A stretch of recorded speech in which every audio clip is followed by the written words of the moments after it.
Sebagaimana yang diketahui ramai, kampung Berhala Gantang Temerloh telah melahirkan ramai ulama, malah tokoh ulama. Bahkan di kampung ini jugalah bersemadinya jasad tokoh-tokoh ulama tersebut. Oleh yang demikian itulah, makam tokoh-tokoh ulama ini sering dikunjungi oleh para penyelidik, pengkaji-pengkaji sejarah Islam serta penuntut-penuntut universiti. Inilah dia tokoh yang membuka kampung Berhala Gantang.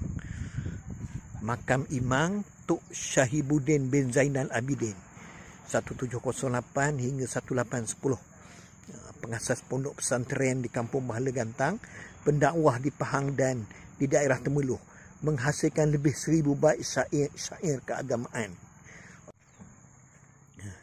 Makam Tuan Teh atau Muhammad bin Iman Syahibuddin, anak Tok Syahibuddin tadi, 1750 sehingga 1803, Qadhi Besar Pahang, iaitu dari tahun 1780 ke 1800, 20 tahun 20 tahun memegang jawatan Qadhi.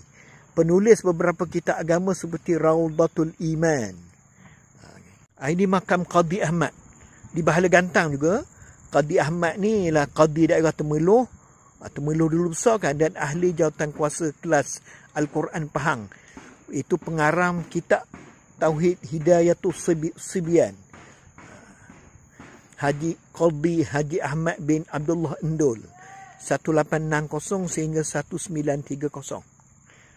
Dan seorang lagi tokoh ulama yang agak baharu, ulama kontemporari, ialah almarhum Tuan Guru Haji Hasanuddin bin Muhammad yang pernah dianugerahkan sebagai tokoh ulama Pahang. Beliau dilahirkan pada tahun 1914 dan meninggal dunia pada tahun 2005. Jasa arwah yang terbesar ialah menubuhkan Madrasah Al-Wusta yang kemudiannya Sekolah Menengah Agama Al-Wusta yang telah melahirkan ribuan pelajar-pelajar pendidikan Islam.